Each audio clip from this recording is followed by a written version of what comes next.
ইন্ডিয়ার যে bowling line up সেই বোলিং লাইন আপটা দেখে ভাইয়া আমারই ভয় লাগতেছে।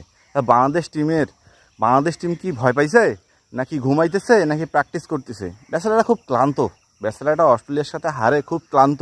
আর এই ক্লান্ত শরীর নিয়ে তারা কী করবে? যাই হোক, মেন কথায় আসি।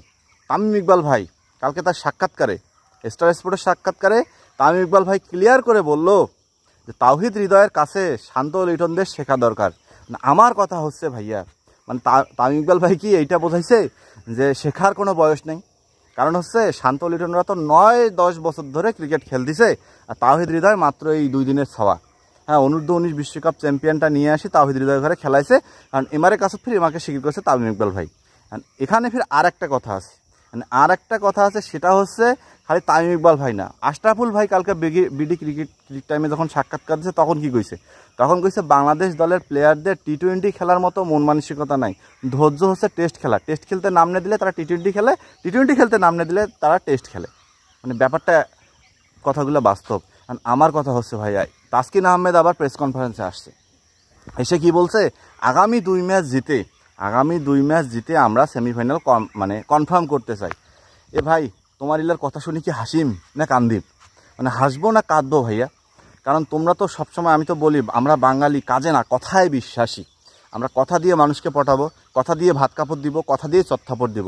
বাংলাদেশ ক্রিকেট দল, আমাদের সোনার বাংলার গর্বিত ক্রিকেট টিমও মনে হয় এমন হয়ে গেছে ভাইয়া, যে আমরা কথা দিয়েই বাঙালি যত আবেগী ক্রিকেট প্রেমী আছে তাদেরকে এমনি কাছে টানবো, পকেটে ঢুকাবো, মনের ভিতর জায়গা করে নিব, তারা খুশি আমরাও খুশি।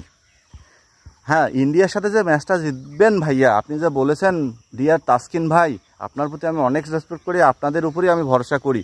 আপনি যে বলছেন আমরা 170 থেকে 80 রান করব, কোন ব্যাটসম্যানটা ভাইয়া 80 রান করবে, 170 রান করবে?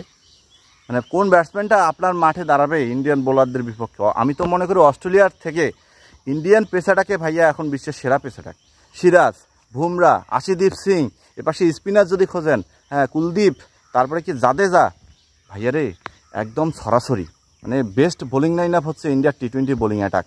আর সেখানে 170-80 রান বাংলাদেশ ব্যাটসম্যানরা দাঁড়াবে, এটা আমাকেও মানতে হবে, আপনাদেরও মানতে হবে। না ভাইয়া, আমি কোনো ইন্ডিয়ার দালাল না, আপনারা আমাকে গালিগালাজ করতেও পারবেন না, কারণ আমি ডিফিকাল্ট এবং ক্রিটিক্যাল দুইটাই সোনার বাংলার গর্বিত সন্তান হয়ে বাংলাদেশের সাপোর্টার, এটা আপনারা সবাই জানেন। আর যা কথাগুলো বলতেছি এটা রাগ থেকে বলতেছি, কারণ এদের উপরে আশা ভরসা করে খেলা দেখতে বসা মানে নিজের প্রেস্টিজটা ফুস করে পাংচার হয়ে যাওয়া। কারণ বাংলাদেশ দলের তো অ্যাবিলিটি হচ্ছে ভাইয়া 130 থেকে 140 রান করা, এরা তো 160-70-80 রান করবে জিম্বাবুয়ের সাথে। হ্যাঁ, এরা তো ইউএসের সাথেও 160-70-80 রান করতে পারবে না, এদেরকে দিয়ে তো সম্ভব না, বাংলাদেশের দ্বারা সম্ভব না তো ভাইয়া। এই রান তো বাংলাদেশের দ্বারা সম্ভব না। যদি সম্ভব হয় তাহলে মনে করেন বাংলাদেশ দলের উপর কোনো জিন বা পরি ভর করছে, এই কারণে এই রানটা হয়েছে। কিন্তু এই 170 থেকে 80 রান করে ইন্ডিয়ার যে শেষ করবে না এমনও কোনো গ্যারান্টি নেই, কারণ তাদের কাছে ভাইয়া বিশ্বের সেরা ব্যাটারগুলাই আছে, রোহিত, কোহলি, হ্যাঁ সূর্যকুমার যাদব, এরপর শুভমান ডুবে, হ্যাঁ তারপর হচ্ছে হার্দিক পান্ডিয়া, সবাই আছে ভাইয়া। এছাড়া যদি আপনি শেষের দিকে ব্যাটিং খোঁজেন তাও পাবেন রবীন্দ্র জাদেজা, একদম বিশেষ মানে কার্যকারী অলরাউন্ডার যার উপর ভরসা করা যায়। তো আমার দেশের যারা অলরাউন্ডার আছে তাদের উপর আপনি কতটা ভরসা করতে পারেন? তাদের তো মাথার হেড পজিশন ঠিক করতে দিন শেষ, হ্যাঁ তাদের তো চোখের ড্রপ দিতে দিন শেষ, তারা তো ভয় করতেছে। আমাদের দলের সিনিয়র প্লেয়াররা একদিন ভালো খেলবে, 10 দিন করুন। তার উপর আর একটা নিউজ, মারাত্মক নিউজ, সেটা কি? খেলাযোগ শান্তর কালকে যে রান হয়েছে না, 41 রান করছে না শান্ত, নাই খেলাযোগ একদম হাইফাই একটা নিউজ করে দিছে যে শান্ত রান পাচ্ছে না, তার ছেলে বলতেছে বাপ কায় মাও কায় হ্যান কায় ত্যান কায়, শান্ত যে রান করি সবার জবাব দিয়ে দিছে, ব্যাটে বলে বলো প্লেয়ার, বড় মঞ্চে বলদরের সাথে রান করছে। এই কথাগুলোর কারণে আজকে আমাদের বাংলাদেশ টিমের প্লেয়ার এবং ব্যাটারদের এই অবস্থার জন্য দায়ী শুধু মিডিয়া। ভাই অল্পতেই প্রশংসা করেন, অল্পতেই এমন প্রশংসা করবেন আপনারা যে প্রশংসার কারণে মানে আমাদের আর কোনো খুঁজে পাওয়া যাবে না। তো এখন কথা হচ্ছে ভাইয়া, ইন্ডিয়ার সাথে খেলতে নামার আগে আমার মনে হয় একাদশে পরিবর্তন আনা জরুরি। আপনারা যদি গালিদান দিতে পারেন, আপনারা যদি শুনে মন খারাপ করেন করতে পারেন। তানজিদ হাসান তামিমকে আউট করে দিয়ে সৌম্য সরকারকে ইনক্লুড করা দরকার, লিটন কুমার দাসকে আউট করে দিয়ে 4 জায়গায় মাহাদিকে খেলা দরকার। হ্যাঁ, এখন আপনারা ভাবতে পারেন আবার তানজিদ এবং সৌম্য সরকার জুড়িটাও ফেরানো দরকার। তো এখানে ভাইয়া পরিবর্তন দরকার আছে। সেই সাথে আমার মনে হয় জাকের আলীকে আবার ফেরানো দরকার লোয়ার মিডল অর্ডারে ব্যাটিং করার জন্য।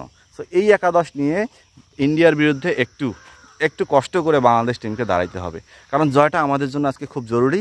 না হলে ভাইয়া আজকে থেকে আমাদের টোপলা টুপলি গোছের লাগবে, হামাকিলাক বাড়ি আসবার জন্য রেডি হবার লাগবে। প্লেনের সিটগুলো মুছলে আরও ভালো হবে, কারণ পরের ম্যাচটা আফগানের সাথে জিতেও কোনো লাভ হবে না। আজকের ম্যাচ যদি না জিতে যায় তাহলে সুপার এজ থাকে টাটা বাই বাই, ভালো থাকবেন, আমি আসি, এটাই বলে চলে আসতে হবে। রানোটে যারা দেখছেন অবশ্যই চ্যানেলটা সাবস্ক্রাইব করবেন, পেজে যারা দেখছেন অবশ্যই ফলো দিতে ভুলবেন না।